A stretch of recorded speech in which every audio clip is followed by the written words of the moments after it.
In October 2025, the Philippines released a new official map, a bold move in the ongoing South China Sea dispute. This map, created by Maria, clearly marks the West Philippine Sea as part of the country's territory. Based on international law, it directly challenges China's sweeping 9-line claim, which covers almost the entire South China Sea.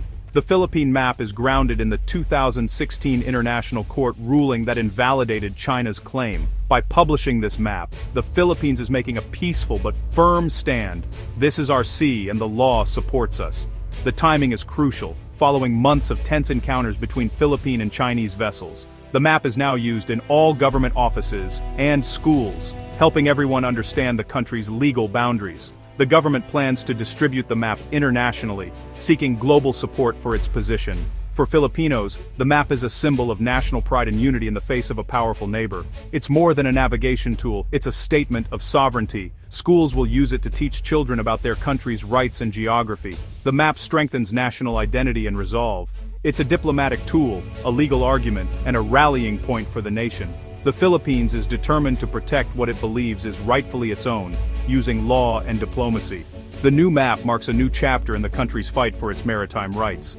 The South China Sea is a vital waterway bordered by the Philippines, China, Vietnam, Malaysia, and Brunei. For centuries, its rich waters have been shared by fishermen from all these nations, but overlapping claims have turned the sea into a flashpoint, especially between the Philippines and China. China's 9-line, based on historical claims, covers about 90% of the sea. Most countries reject this line, as it ignores modern international law. The Philippines bases its claim on the United Nations Convention on the Law of the Sea, or UNCLOS. Under UNCLOS, a country has rights to resources within 200 nautical miles of its coast. Its exclusive economic zone, or EEZ. The West Philippine Sea falls within the Philippines' EEZ, where Filipino fishermen should have free access. China's 9-line cuts deep into this zone, leading to constant disputes. Filipino boats are often confronted by Chinese ships, told to leave their own waters. The heart of the conflict, China's historical narrative versus the Philippines' legal rights. This clash fuels ongoing tension and dangerous encounters at sea. The battle over these lines is about sovereignty, resources, and national pride. Unable to resolve the dispute through talks, the Philippines took China to the Permanent Court of Arbitration in The Hague in 2013. The case challenged the legality of China's 9-line under UNCLOS. In 2016, the court ruled decisively in favor of the Philippines. The ruling declared China's historical claims invalid and affirmed the Philippines' sovereign rights over its EEZ. It also clarified that many features claimed by China are just rocks or reefs, not islands with their own EEZs. This legal victory gave the Philippines a powerful tool to support its claims. However, China rejected the ruling and continued its activities in the disputed waters. The Philippines' win is strong on paper, but hard to enforce at sea. That's why the new map is so important. It keeps the legal argument alive and visible. The ruling shifted the debate from history to law, inspiring smaller nations to stand up for their rights.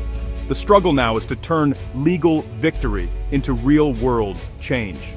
China's response to the new Philippine map was immediate and forceful. Beijing called the map illegal and a violation of its sovereignty, insisting the South China Sea has always belonged to China. China warned the Philippines that the map would worsen tensions and harm bilateral relations.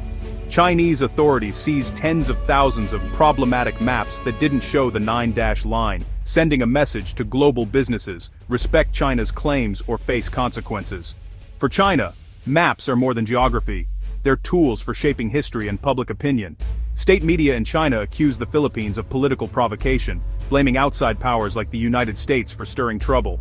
The map dispute is fought not just with words, but with economic pressure and information campaigns. China's strict control over maps reflects how seriously it takes its territorial claims. The battle over maps is now a global contest for legitimacy and influence. The Philippines' new map has become a flashpoint in this ongoing struggle. The map dispute plays out in real life through tense and sometimes dangerous encounters at sea. Philippine ships delivering supplies or fishermen working in their EEZ are often blocked or harassed by larger Chinese vessels. In October 2025, a Chinese ship rammed a Philippine vessel and used a water cannon, escalating the risk of conflict. China claims it's defending its territory, releasing its own videos to support its narrative. Each side blames the other, fueling a war of words and confusion. These confrontations put Filipino fishermen and sailors at risk, making the sea a zone of constant tension. Every incident raises the stakes, increasing the chance of a serious crisis. The dispute is no longer just about maps. It's about safety and sovereignty on the water.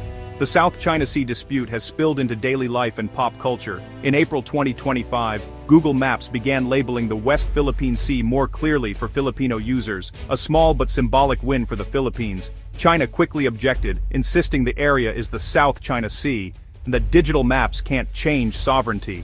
Even movies aren't immune. The film Barbie was banned in Vietnam for showing a map with a 9-dash line, and the Philippines demanded edits before screening. These incidents show how maps shape public opinion and national identity. Both countries know that controlling the narrative, online, in classrooms, and in entertainment, is crucial. For global companies, it's a delicate balancing act between local laws and international politics. The map war is fought on screens and in cinemas, not just in courtrooms or at sea. Every label, every line, becomes a political statement. The struggle for the South China Sea is now part of everyday life. The Philippines knows it can't face China alone. Strengthening alliances, especially with the United States, is central to its strategy. The two countries' mutual defense treaty means an attack on one could draw on the other. In April 2025, they held their largest ever joint military exercise, sending a clear message to China. Other partners like Australia and Japan joined in, showing growing international concern. The Philippines also works with Southeast Asian neighbors who share similar disputes with China. Diplomacy is key, building a coalition that supports international law and freedom of navigation. But closer ties with the US bring risks, as China accuses the Philippines of inviting outside interference. The conflict now includes information warfare, accusations of election meddling, and diplomatic tension. The struggle is regional, global, and increasingly complex. The new map is a powerful symbol, but it won't resolve the South China Sea dispute overnight. In the short term, it raises tensions with China and could lead to more confrontations at sea. For Filipinos, the map unites the nation and educates the next generation about their rights. Internationally, it's a diplomatic tool that makes the Philippines' legal case clear and accessible. The map could help rally global support for a rules-based order in the region. Looking ahead, it signals the Philippines' commitment to law, diplomacy, and alliances. The future depends on whether China continues to ignore international law or chooses negotiation.